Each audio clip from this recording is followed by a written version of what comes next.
Assalamualaikum warahmatullahi wabarakatuh. Halo, selamat pagi semuanya. Pada kesempatan ini kita akan membahas tentang menulis surat lamaran pekerjaan. Langsung saja ya, kita simak pemaparan berikut ini. Halo semuanya, pembahasan kali ini kita mulai dari pengertian surat. Apa itu surat? Tentunya kalian sudah tidak asing lagi dengan kata surat. Ya, surat adalah alat komunikasi tertulis yang disampaikan dari satu pihak kepada pihak lain atas nama pribadi maupun atas nama organisasi. Jadi, surat itu bentuknya tertulis, bukan secara lisan. Kemudian jenis-jenis surat di sini secara umum ada dua. Pertama, surat pribadi, yaitu surat perseorangan kepada orang lain atau organisasi. Yang kedua, surat dinas atau surat resmi, yaitu surat yang isinya menyangkut segi-segi kedinasan, digunakan untuk keperluan komunikasi antar kantor ataupun antar organisasi. Contoh surat pribadi bisa kalian perhatikan di situ. Di pojok kanan atas itu ada tempat tanggal pembuatan surat, kemudian di bawahnya sebelah kiri di sini ada alamat yang dituju. Nah, pada isi bisa kalian perhatikan, jadi bahasa-bahasa yang digunakan pada surat pribadi ini adalah bahasa-bahasa keseharian, seperti layaknya ngobrol biasa. Jadi tidak harus menggunakan kata-kata yang baku. Kemudian contoh surat resmi yang paling menonjol adalah di sini bisa kita lihat bagian paling atas ada kepala surat. Ini contohnya di sini adalah Dinas Pendidikan. Kemudian di bawahnya pada isi ini harus menggunakan kata-kata yang baku. Jadi tidak boleh menggunakan kata-kata atau bahasa sehari-hari. Nah, sekarang kita masuk ke surat lamaran pekerjaan. Pengertiannya adalah surat lamaran pekerjaan yaitu jenis surat pribadi, pribadi resmi, permohonan pekerjaan kepada kantor, perusahaan, atau instansi tertentu. Kemudian fungsinya yang pertama sebagai tanda bukti tertulis pengajuan surat permohonan pekerjaan. Yang kedua sebagai media atau alat komunikasi.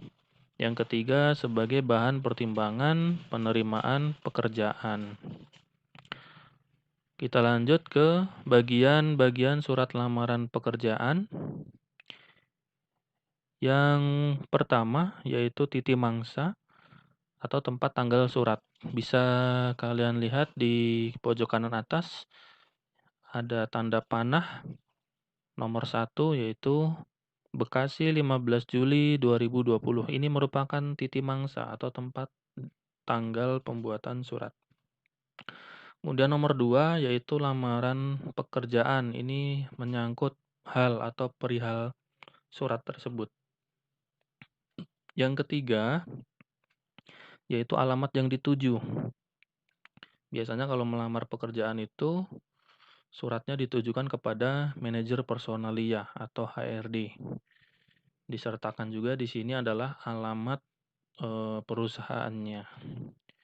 Kemudian nomor 4 itu salam hormat. Di sini ada dicontohkan dengan hormat. Kemudian yang kelima ini merupakan kalimat pembuka. Biasanya diisi dengan sumber lowongan itu. Jadi dapat lowongan itu dari mana? Bisa dari media sosial, bisa dari koran, bisa dari Facebook, dan lain sebagainya. Kemudian yang keenam di bawahnya yaitu isi. Ini adalah inti dari surat lamaran. Jadi di sini dicantumkan nama segala macam.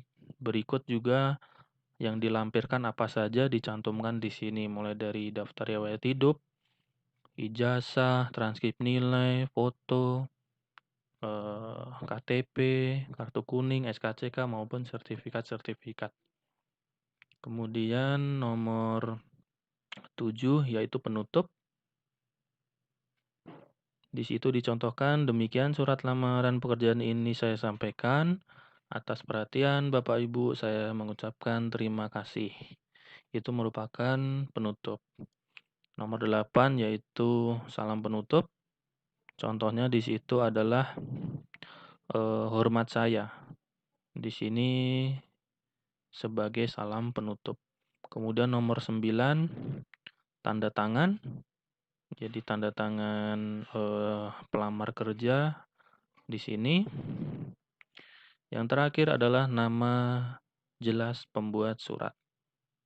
Jadi nama kalian dicantumkan di bawah tanda tangan. Kemudian selanjutnya cara menulis surat lamaran pekerjaan yang baik dan benar adalah yang pertama menggunakan bahasa yang baik dan benar. Artinya adalah pada pembuatan surat lamaran pekerjaan itu harus menggunakan atau sesuai dengan ejaan yang disempurnakan. Kalau sekarang lebih dikenal dengan PUEBI atau Pedoman Umum Ejaan Bahasa Indonesia. Mulai dari penggunaan kata baku, kemudian tanda baca yang benar, dan lain sebagainya. Yang kedua, menggunakan kalimat yang singkat, padat, dan jelas. Jadi, saat membuat surat lamaran pekerjaan, langsung ke poin dan tujuan dari surat tersebut. Tidak perlu bertele-tele, langsung saja ke tujuan dari surat tersebut, yaitu melamar pekerjaan.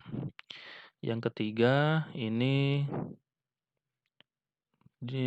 dituliskan dengan menggunakan tangan, jadi ditulis tangan biasa. Yang keempat, memperhatikan kebersihan surat lamaran pekerjaan. Jadi, surat lamaran pekerjaan itu harus benar-benar perfect, harus benar-benar sempurna. Tidak boleh ada coretan, tidak boleh ada tulisan yang double, dan lain sebagainya. Harus benar-benar bersih. Yang kelima, isi secara jelas data diri dan informasi tentang diri Anda dan lampirkan dokumen-dokumen pendukung. Nah, ini poin 5 ini terdapat pada isi. Jadi, data diri diisi, kemudian lampirkan dokumen-dokumen pendukung yang tadi sudah disampaikan, ada ijazah, ada KTP, SKCK, dan lain sebagainya. Kemudian yang keenam, ini melampirkan sertifikat mendukung yang bisa menambah nilai lebih pada diri Anda. Nah, ini tidak kalah pentingnya, yaitu sertifikat pendukung. Maksudnya adalah sertifikat, misalnya kalian punya sertifikat prestasi, menang lomba tingkat provinsi, tingkat nasional, itu bisa dilampirkan. Atau sertifikat kompetensi keahlian, misalkan ahli di bidang apa, itu bisa dimasukkan ke situ. Jadi, secara umum, surat lamaran pekerjaan itu harus dibuat sebaik mungkin karena itu sangat menentukan kalian untuk lolos dipanggil ke tahap berikutnya atau tidak. Baik, demikian penjelasan tentang menulis surat lamaran pekerjaan. Semoga bisa dipahami dan selamat menulis surat lamaran pekerjaan. Sukses untuk kalian semuanya.